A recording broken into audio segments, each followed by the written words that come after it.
امام مینی نے یہاں بہت اچھی بحث کی ہے جو پھر ہمارے عقائد کے لحاظ سے بھی ضروری بحث ہے۔ یہ جو مسئلہ تفضیل ہے اور اہل سنت کی علامت ہے کہ یہ حضرت صدیق اکبر حضرت عمر رضی اللہ تعالیٰ عنہما کو باقی سب پہ افضل مانتے ہیں، اور پھر یہ کہ حضرت صدیق اکبر رضی اللہ تعالیٰ عنہ افضل البشر بعد الانبیاء علیہ السلام ہیں یا افضل الخلق بعد الانبیاء علیہ السلام ہیں۔ تو امام عینی نے یہ سوال کیا کہ فَإِنْ قِيلَ يَلْزَمُ مِنَ الْحَدِيثِ أَنْ يَكُونَ عُمَرُ رضی اللہ تعالیٰ عنہ أفضل من ابی بکر رضی اللہ تعالیٰ عنہ لأن المراد بالافضل اکثر ثوابا، کہ اس حدیث سے تو یہ پتہ چلتا ہے کہ پھر حضرت عمر رضی اللہ تعالیٰ عنہ حضرت صدیق اکبر رضی اللہ تعالیٰ عنہ سے افضل ہیں، چونکہ آپ کی صرف یہ قمیص ایسی بیان کی گئی کہ آپ اس کو کھینچ کے چل رہے تھے، اور قمیص سے مراد دین ہے، اور دین سے مراد کثرت ثواب ہے، اور کثرت ثواب پر فضیلت ہے۔ یہ اعتراض انہوں نے پیش کیا۔ قلت لا یلزم، یہ نہایت اہم جواب ہیں۔ پہلا جواب یہ ہے کہ امام عینی کہتے ہیں یہ جو آپ کہتے ہو یہ لازم آتا ہے، تو یہ لازم نہیں آتا کہ حضرت عمر رضی اللہ تعالیٰ عنہ حضرت صدیق اکبر رضی اللہ تعالیٰ عنہ سے بھی افضل ہوں، کیونکہ قسمت غیر حاصر ہے، کیونکہ یہاں جو اقسام بنی ہیں ان کا ان تقسیم کا ان قسموں میں حصر نہیں ہے۔ اگر حصر ہوتا تو پھر یہ لازم آتا کہ اور کوئی قسم ہی نہیں، یہی قسمیں، اور ان میں سے یہ سرفہرست قسم وہ ہے جو حضرت عمر رضی اللہ تعالیٰ عنہ والی ہے، اور کوئی قسم نہیں۔ یہ تب ہوتا ہے جب وہاں پر اور کوئی قسم نہ بنتی ہو، تو یہاں جائز ہے کہ اور بھی کوئی قسم بنے۔ اگر یجرہ سے آگے کوئی قسم نہ ہوتی تو پھر یہ ہے کہ سب اسی میں آ گئے ہیں، تو پھر جو آئے ان میں پہلے نمبر پہ یہ ہیں، مگر یہاں ایک اور قسم بھی ہے، جائز ہے وہ، یعنی حصر نہیں ہے۔ کہ ایک یہ ہے کہ یجرہ کا مطلب یہ ہے کہ بسہولت، آسانی سے کھینچ رہے ہیں قمیص کو، لیکن کسی کی قمیص ایسی بھی ہے جو کئی کلومیٹر پیچھے لمبی ہے، تو وہ اس قمیص سے بھی لمبی قمیص ہے، کوئی ایک دو بالشتی لمبی نہیں ہے، اس سے زیادہ بھی ہو، یعنی اس قسم کی نفی تو نہیں ہے۔ تو اس واسطے یہ وہ صورتحال ہے کہ لازم نہیں آتا کہ صرف یہی صورتحال ہو، بلکہ کوئی اور قسم بھی بن سکتی ہے، تو یہ جائز ہے ایسا ہو۔ اب اس کے بعد دوسرا جواب، چلو آپ کی بات مان لیتے ہیں کہ اتنی قسمیں بن سکتی ہیں۔ پہلا تو یہ ہے کہ ہم نہیں مانتے کہ اتنی قسمیں ہیں، اور قسم بھی بن سکتی ہے۔ دوسرا یہ ہے کہ اگر آپ کی بات یہ مان لی جائے کہ اتنی قسمیں ہی بن سکتی ہیں، یعنی پہلے میں ہم نے ایک چوتھی قسم مانی کہ تین قسمیں تھیں، ایک وہ جو محض پستانوں تک قمیض تھی، ایک اس سے مزید آگے تھی، ایک جو ہے وہ کھینچ کے چلنے والی تھی، تو یہاں چوتھی بھی بن سکتی ہے۔ دوسرا جواب، اگر قسمیں صرف تین مانی جائیں، حضرت سیدنا عمر رضی اللہ تعالیٰ عنہ کی اس میں ہم تخصیص نہیں مانتے،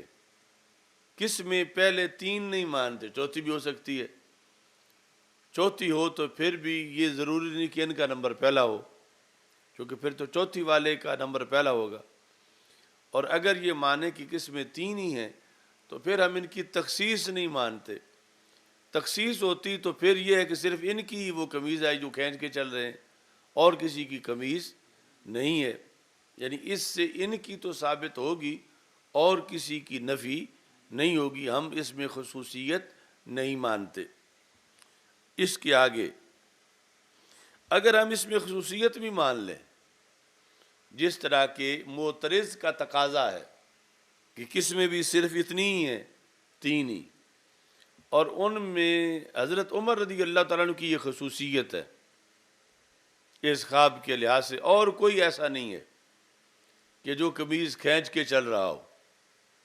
صرف یہی چل رہے ہیں۔ تو اب نہ کوئی چوتھی قسم ہے کہ حضرت صدیق اکبر رضی اللہ تعالیٰ عنہ پھر ان سے افضل ہوتے، اور نہ یہ ہے کہ عدم تخصیص ہے کہ ان کی بھی خصوصیت ہوتی ہے، اب ان کی تو ہے نہیں، صرف ان کی ہے۔ یہ اتنا مان کے پھر جواب دیتے ہیں، اور یہ جواب بہت اہم ہے، جو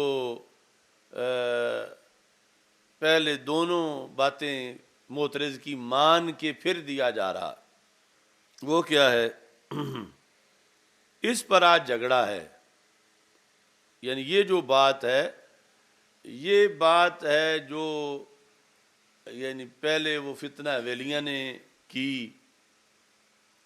اس مسئلے میں نہیں، مولا علی رضی اللہ تعالیٰ عنہ کے لحاظ سے کہ ان پر حضرت صدیق اکبر رضی اللہ تعالیٰ عنہ کی افضلیت ہے، وہ جو اس کو نہیں مانتے یا ظنی مانتے ہیں۔ ظنی ماننا ایک قسم کا نہ ماننا ہے، کیونکہ بات تو ساری اعلیٰ افضلہم بالتحقیق جو خطبے میں پڑھا جاتا ہے، تو جب ظنی ہے تو پھر مطلب مانو پھر بھی صحیح ہے، نہ مانو پھر بھی صحیح ہے، تو جب نہ مانو کی گنجائش ہے تو پھر نہ ماننے والے تو ویسے ہی چاہتے ہیں کہ گنجائش ملے۔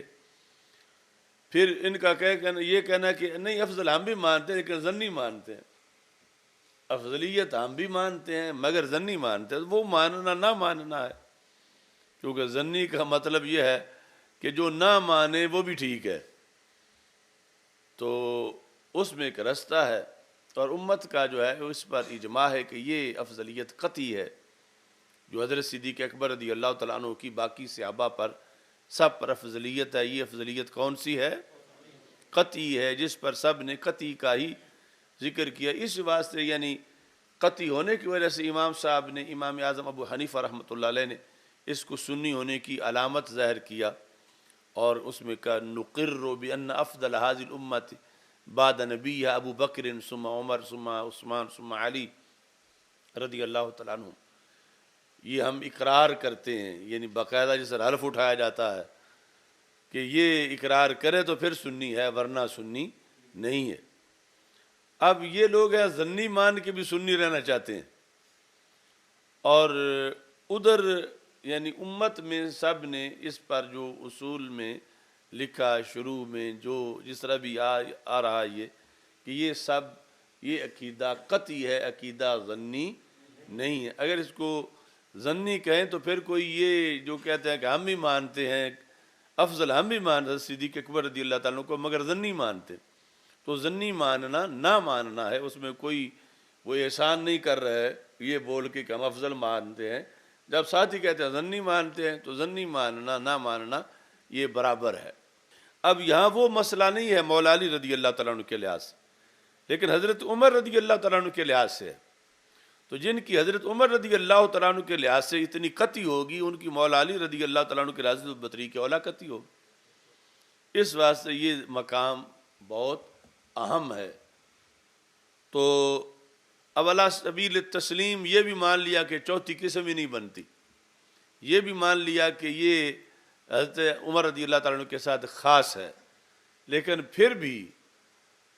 افضل بالتحقیق اور قطعی طور پر وہ حضرت صدیق اکبر رضی اللہ تعالیٰ عنہ ہی ہیں۔ اس کی دلیل انہوں نے جو محدث کے نقطہ نظر سے حدیث کو سامنے رکھ کر دی، کہتے ہیں کہ سلمنا تخصیص بھی، ہم نے حضرت عمر رضی اللہ تعالیٰ کی تخصیص بھی مان لی، لیکنہ معارضم، لیکنہ کا مرجع ہے یہ حدیث جو اب ہم پڑھ رہے ہیں بخاری میں، کہ یہ حدیث معارض ہے، اس کے مقابلے میں کچھ اور حدیثیں ہیں۔ اب سند بھی فائنل ہے، سند کے ذریعے دلیل کو نہیں ڈیمیج کیا جا رہا، اس کی سند صحیح ہے، اس میں جو مطلب مخالف بتاتا ہے وہ بھی ہم نے مان لیا ہے، لیکن پھر بھی افضلیت جو ہے وہ قطعی طور پر حضرت صدیق اکبر رضی اللہ تعالیٰ عنہ کی ہے۔ اس حدیث کی ہوتے ہوئے پھر وہ کیسے ثابت ہو گئی حضرت صدیق اکبر رضی اللہ تعالیٰ عنہ کی افضلیت؟ تو کہتے ہیں کہ یہ حدیث جو ہے یہ معارض ہے بالاحادیث الدالۃ علی افضلیت الصدیق رضی اللہ تعالیٰ عنہ بحسب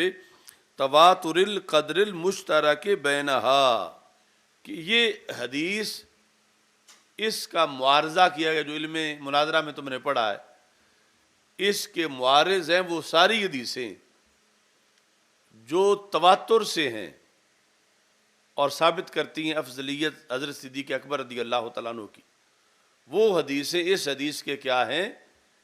معارض ہیں، اور یہ معارض ہے کہ اس کا تعارض کیا گیا ہے،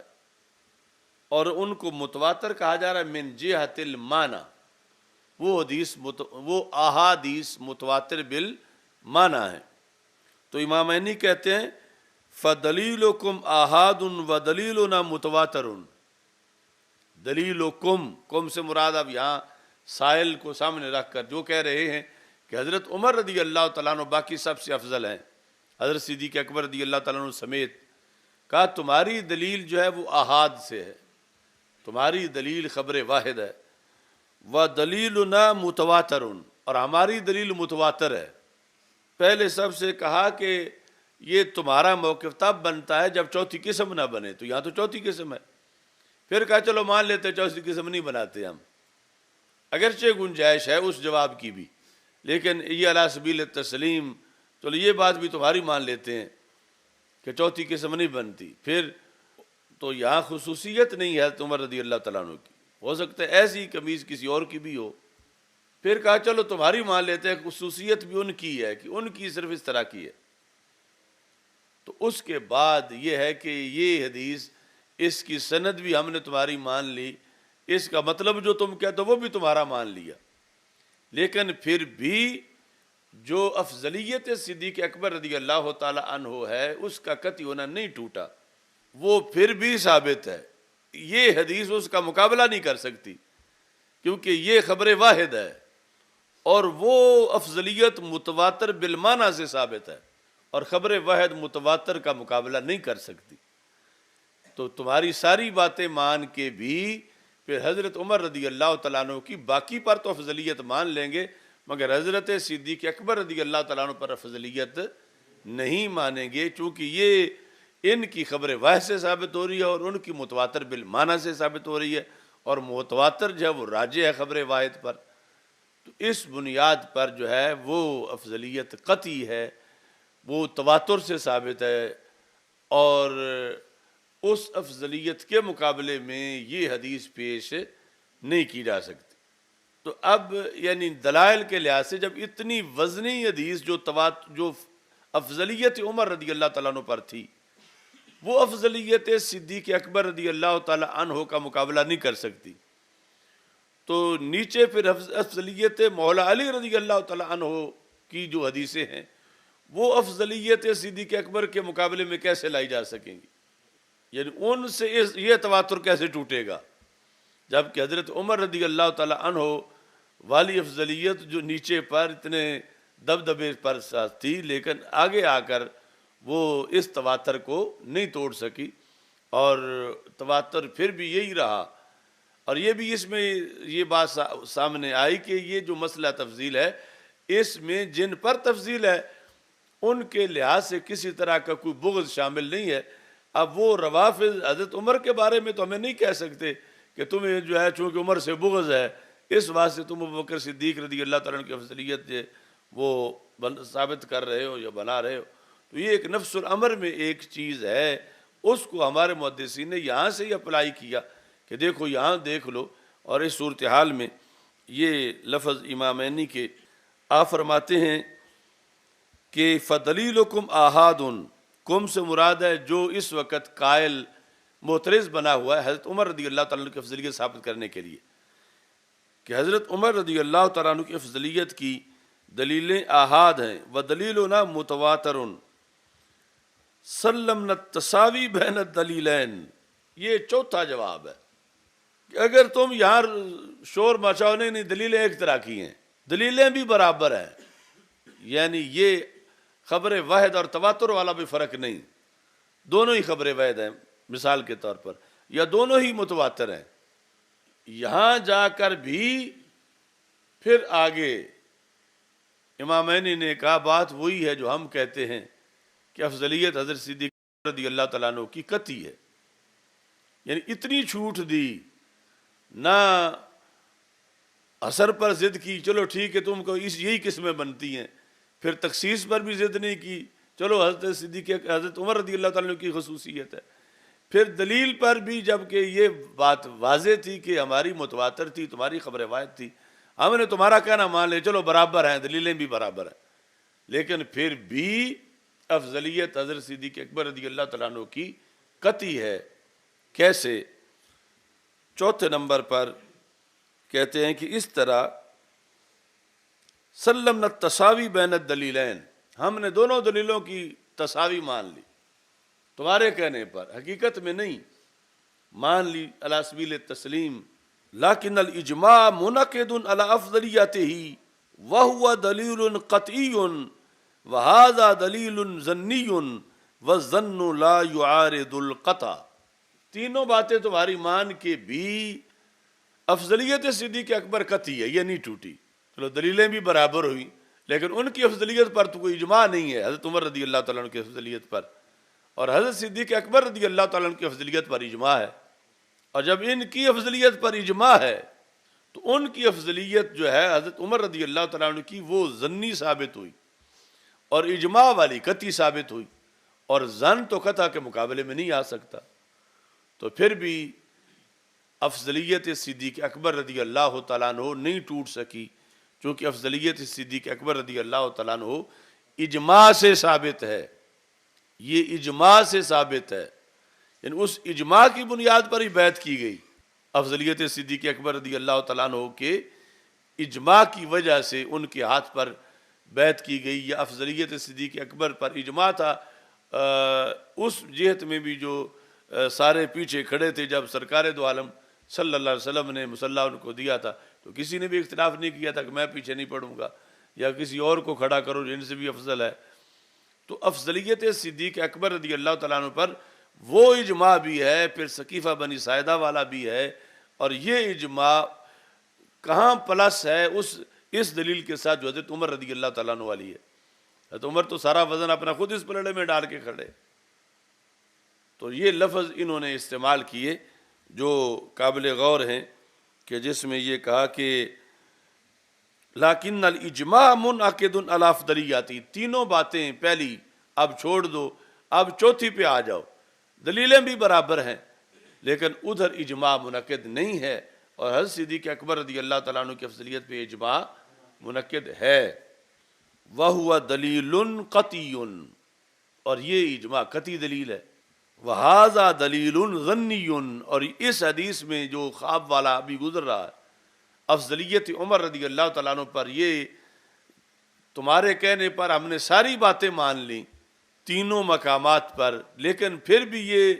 نتیجے میں دلیل ظنی بنی ہے، دلیل قطعی نہیں بنی، کیونکہ اس کے ساتھ اجماع نہیں ہے، ھذا دلیل ظنی۔ آگے قانون کیا ہے؟ وَالظَّنُّ لَا يُعَارِضُ الْقَطْعَ، اور ظن جو ہے وہ قطع کا معارض نہیں ہو سکتا، تو ظنی دلیل قطعی دلیل کے مقابلے میں نہیں ہو سکتی۔ تو یہ یعنی عبد القادر شاہ نے وہ جو زبدۃ التحقیق کتاب لکھ کے اس قطع کا مقابلہ کرنا چاہا ہے آج آ کے، یعنی جو اتنی صدیوں میں افضلیت قطعی رہی ہے، یہ محمود شاہ ویلیاں سے چلنے والا فتنہ، اور بعد میں یہ اس کا خلیفہ ہے عبد القادر شاہ، کہ جس نے کہا کہ پھر عام لوگوں کو ورگلانے کے لیے کہہ دیتے افضلیت ہم بھی مانتے ہیں لیکن مانتے ظنی ہیں، یہ خود ہی کہتے ہیں مانتے ظنی ہیں، تو ظنی ماننا نہ ماننا ہے، یہاں قطعی منوائی گئی ہے، اور قطعی حضرت عمر کی افضلیت پہ منوائی گئی ہے، پھر نیچے تو بطریق اولا قطعی ہے۔ تو اب یہ یعنی پوری ایک علمی بحث ہے جس میں مخالف کو ساری چھوٹ دی گئی ہے، چلو یہ بھی تیری مان لیتے ہیں، یہ بھی تیری مان لیتے ہیں، یہ تیسری بھی تیری بات ہی مان لیتے ہیں، لیکن موقف پھر بھی ہمارا برحق ہے، اور وہ موقف کیا ہے برحق؟ کہ افضلیت قطعی ہے، ظنی والا موقف نہیں ہے ہمارا موقف افضلیت قطعی ہے، اس قطعی کے لحاظ سے اس کے مقابلے میں حضرت عمر رضی اللہ تعالیٰ عنہ والی افضلیت کو ظنی کہا انہوں نے، امامینی نے، کہ وہ ظنی ہے اور یہ قطعی ہے، اور ظنی جو ہے وہ قطعی کا معارض نہیں ہو سکتا۔ تو پھر اس حدیث سے جو افضلیت ثابت ہو رہی ہے حضرت عمر رضی اللہ تعالیٰ عنہ کی، اس سے حضرت صدیق اکبر کی جو انٹرنیشنل قطعیت ثابت ہوئی ہے اس کو کوئی فرق نہیں پڑے گا۔ تو یہ مقام بڑا اہم ہے۔ اس پر ہم نے وہ جو مولانا فضل سبحان صاحب کا رد کیا، جو انہوں نے عبد القادر شاہ کی کتاب پہ تقریر لکھ کر اس کے ظنی ہونے کو مان لیا کہ ایک مدرس بندہ، ایک بخاری پڑھانے والا بندہ، وہ کیسے پھسل گیا؟ وہ جو مردان والے ہیں، اب صرف یہ مقام ہی سامنے رکھیں کہ قطعی منوانا یا اہل سنت کا عقیدہ قطعی ماننا ہے، یہ تو ساتھ دلیل ہے نا قطعی ہونے کی۔ دونوں چیزیں ہیں کہ عقیدہ قطعی ماننا ہے، ظنی ماننا عقیدہ نہیں ہے۔ اب یہ اعلی حضرت سے پہلے کے ہیں جنہوں نے قطعی لکھا ہوا ہے، اور مجدد صاحب نے قطعی لکھا ہے، اس سے سب پہلے نے قطعی لکھا ہوا ہے۔ آج اس کی وہ ظنی والی جو کتاب ہے اس پر تقریریں لکھ کر ان کی اس ظنی والے عقیدے کو کی تصدیق کرنا، یہ سارے امت کے اجماعی عقیدے کا رد ہے، کیونکہ خطبوں میں لازم سمجھا گیا والا افضلہم بالتحقیق، یہ نہیں کہا لا افضلہم بالظن، خطبے میں تو تحقیق افضل، اور پھر اتنے بڑے بڑے جو ہیں وہ ظنی ماننا شروع ہو جائیں یا ظنی پر دلیلیں دینے لگیں یا تقریریں لکھنے لگیں، تو پھر چون کفر از کعبہ برآید کجا ماند مسلمانی، تو پھر نچلے تو وہ ضرور پھسلیں گے۔ تو اب یہ انہوں نے یعنی یہ جو 5-10 لائنیں ہیں اس میں کوئی کمی نہیں چھوڑی، اور سارا ڈھیل دے کے بھی آخر آ کے پھر جو ہے وہ کڑاکا نکال دیا ایک بار ہی کہ وہ دلیل جو ہے وہ ظنی ہے اور یہ افضلیت قطعی ہے، اس کی دلیل قطعی ہے، اور ظنی جو ہے وہ قطعی کا مقابلہ، یعنی پہلے سارے تو یہاں آ کے بات ختم کرتے رہو، آج والوں کو پھر ہے کہ یہ بھی ظنی ہے۔ اگر افضلیت صدیق اکبر رضی اللہ تعالیٰ عنہ ظنی ہے تو پھر تو ان پر حضرت عمر رضی اللہ تعالیٰ عنہ کی بھی یہاں ثابت ہو گئی افضلیت، یا برابر ہوگا کہ وہ بھی ظنی ہے یہ بھی ظنی ہے۔ تو یہ ظنی نہیں ہے، کیونکہ اس کے ساتھ اجماع شامل ہے، اور اس کی بنیاد پر یہ افضلیت جو ہے حضرت صدیق اکبر رضی اللہ تعالیٰ عنہ کی افضلیت کیا ہے؟ قطعی ہے۔ اور یہ قطعی آ رہی ہے اس وقت سے جب عقائد لکھے گئے امت کے لیے۔ ایک ہے صحابہ کا اپنا ایریا، وہ علیحدہ ہے، امت کے لیے جب عقائد تابعین کے زمانے میں لکھے گئے تو اس وقت سے، چونکہ جس طرح دوسرا مسئلہ آپ نے مشاجرات والا پڑھ لیا کہ صحابہ کا باہمی آپس میں اور معاملہ ہے، ہمارا ان کے بارے میں کچھ کہنا یہ اور معاملہ ہے، اس وقت لکھا تابعین کے عظیم رہنما امام اعظم ابو حنیفہ رحمۃ اللہ علیہ نے، نقر بأن افضل هذه الامہ بعد نبی ابو بکر رضی اللہ تعالیٰ عنہ۔ تو یہ پھر سارا رائج ہوا۔ اب یہاں اگر کوئی کسی کا قول شاذ نادر مقابلے میں آیا ہے تو اس کو اب پیش نظر نہیں رکھا جائے گا، کیونکہ تابعین جب اوپر ان سے پہلے والا فیصلہ ہو چکا ہے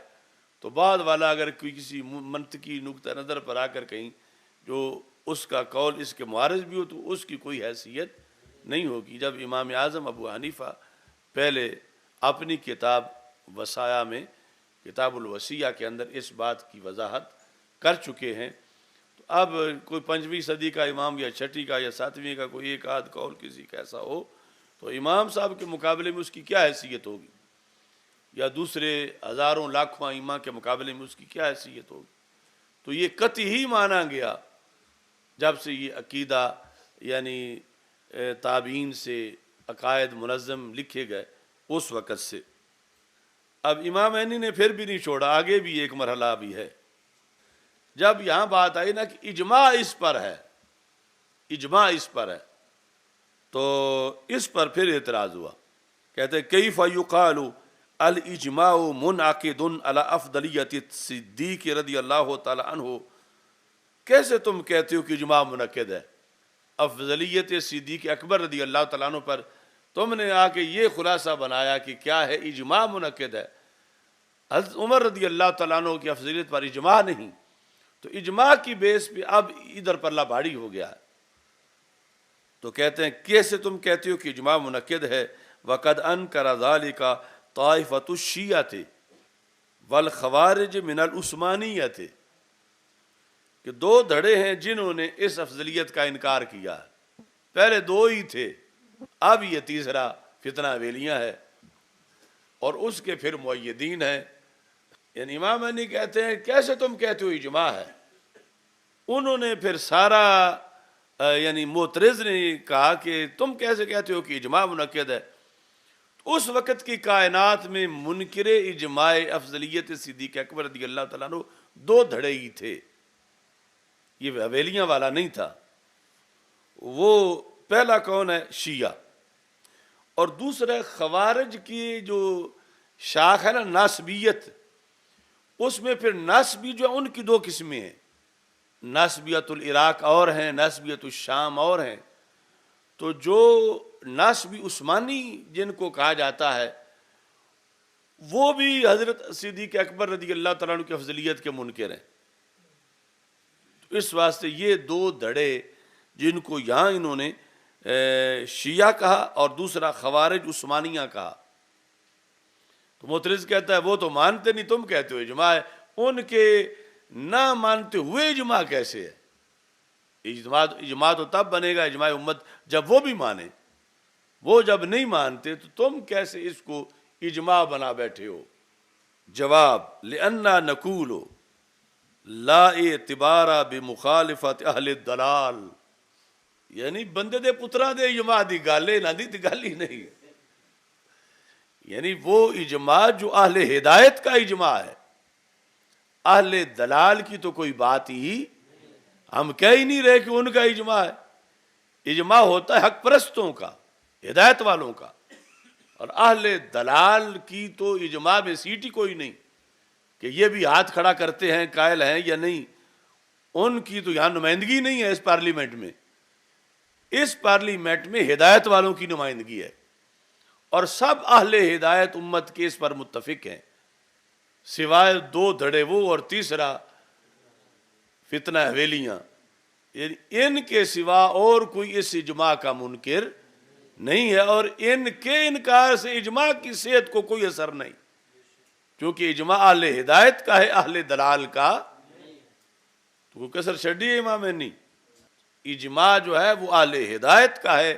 اہل دلال کا اجماع نہیں ہے۔ تو یہ جو نہیں متفق ہو رہے نہ ہوں ہیں ہی اہل دلال، تو اہل ہدایت جو ہیں وہ متفق ہیں کہ یہ فضلیت صدیق اکبر رضی اللہ تعالیٰ عنہ کی فضلیت قطعی ہے، اس پر متفق ہیں، تو یہ اہل ہدایت کا اس پر اجماع ہے۔ لا اعتبار بمخالفت اہل الدلال والاصل اجماع اہل السنت والجماع، والاصل اجماع اہل السنت والجماع۔ تو پھر ان لوگوں نے آج فتنہ ویلیہ والوں نے تو یہ پھر بول کے خود بتایا کہ ہم اہل سنت نہیں ہیں، چونکہ اہل سنت کا تو اجماع آ رہا ہے، اہل سنت کا تو اس بات پر اجماع آ رہا ہے کہ حضرت صدیق اکبر رضی اللہ تعالی عنہ افضل ہیں، اس پر اہل سنت و جماعت کا اجماع آ رہا ہے، اور یہ اس کو مان نہیں رہے، لہذا یہ پھر اہل سنت نہیں، چونکہ سنی سارے تو اس پر متفق ہیں، ان کا اجماع ہے اس مسئلے پر۔ تو یہ ہمارے اسلاف کا طریقہ ہے، یعنی اگرچہ ان کے سامنے منکرین میں سے کوئی بیٹھا ہوا نہیں تھا، لیکن انہوں نے بولنے کا حق پورا دیا، یعنی علی سبیل تکلم کے یہ پہلی بات بھی مان لی، دوسری بھی مان لی، تیسری بھی مان لی، پھر فیصلہ کر کے پھر بھی بولنے کا حق دیا کہ جب ہم نے کہا تم اجماع کہتے ہو، اجماع کیسے ہو سکتا ہے کہ شیعہ نہیں مانتے، خوارج عثمانی نہیں مانتے، تم کہتے ہو اجماع ہے، تو یہ بات بھی سن لی، پوری لکھی اپنے، یعنی یہ نہیں کہ سب کو بند کر کے بولنے کا حق ہی نہیں دیا اور فیصلہ کر دیا، پورے یعنی سارا جو کچھ مخالف کے اندر تھا اس کو پوری اپنی کتاب میں بھی جگہ دی ہے کہ وہ یہ کہتے ہیں، وہ یہ کہتے ہیں، وہ یہ کہتے ہیں سب۔ اب اس کے بعد آج کوئی دھاندلی کرے تو پھر کیوں کرے؟ کیونکہ کوئی مقام دھاندلی تو بچا نہیں ہے، وہ سارے انہوں نے پہلے ہی خود اس کا صفایا کر دیا ہے، ہر ایک بات لکھ کے۔ تو اب کوئی کہے کہ مانتے ہیں لیکن ہم ضمنی مانتے ہیں، تو یہاں تو قطعی کا فیصلہ پہلے ہوا ہے، اب پیچھے گنجائش ہی نہیں بچی۔ یعنی سپریم کورٹ قطعی کا فیصلہ کر چکی ہے اکابرین کی، اب ٹرائل کورٹ والے کہتے ہیں نہیں پھر ایک ضمنی لے آؤ، تو یہاں ان کی جگہ ہی نہیں ہے، ان کا موقع ہی نہیں ہے، گنجائش ہی نہیں ہے، وہ ہے۔ اب یہ یعنی ہم نے ان مردان والوں کو بھی توجہ کے لیے یہ 2 سال پہلے بھی یہ کہا تھا کہ یعنی مدرس بندہ تو کم از کم اس کے تو سامنے ہوتا ہے، اب اس کی جو ضعیف دلیلیں ہیں ان کو دیکھ کے اس کے حق میں لکھ دینا اور ادھر دیکھنے نا حکومت کا پہلے کیا ہے۔ اور پھر یہ فیصلے تو قریب ترین جو فتاوی رضویہ میں موجود ہیں، پھر مکتوبات شریف میں ہیں، وہ سب قطعی لکھتے گئے۔ تو آج ان لوگوں کا کیا قد ہے امام صاحب کے مقابلے میں، پھر اعلیٰ حضرت کے مقابلے میں کیا قد ہے، یا مجدد صاحب کے مقابلے میں کیا ہے؟ امام اعظم ابو حنیفہ تو بہت اونچے ہیں۔ داتا صاحب رحمۃ اللہ علیہ نے کشف المحجوب میں جو القاب لکھے ہیں صدیق اکبر رضی اللہ تعالیٰ عنہ کے، ان کا نظریہ تو اس سے ٹکرا رہا ہے، تو داتا صاحب کے مقابلے میں یہ کون ہوتے ہیں اپنی بات نئی گھڑ کے اور پھر اس کو سنی شو کرنا کہ یہ سنی عقیدہ۔ ہاں جو جہاں کا ہے وہاں کا بتاؤ کہ اس افضلیت قطعیہ کو شیعہ نہیں مانتے اور ہم بھی شیعہ ہیں، یہ کہو کہ خوارج عثمانیہ نہیں مانتے، ہم بھی وہ ہیں، کہلاتے سنی ہیں، تو پھر سنیوں کا تو اجماع ہے اس بات پر، اور اجماع یہ لکھا گیا ہے، آیا ہے۔ اب جہاں ایک بار اجماع ہو جائے اور بڑوں کا ہو جائے، پھر چھوٹوں کی تو بات ہی نہیں رہتی۔ اور پھر بڑوں نے بھی یہ نہیں کیا کہ چپ کرو ساڑھا اجماع ہے، انہوں نے سب دلیلیں لکھی ہیں، اس لیے اجماع ہے، ہر بات کا جواب دے کر کہا ہے کہ یہ جواب ہے اس بات کا، یہ جواب ہے اس بات کا، یہ جواب ہے اس بات کا۔ اب کوئی مقابل کی دلیل بچی نہیں ہونا کہ اب اجماع ہے، تو اجماع جو ہے وہ اس طرح بیان کیا ہے۔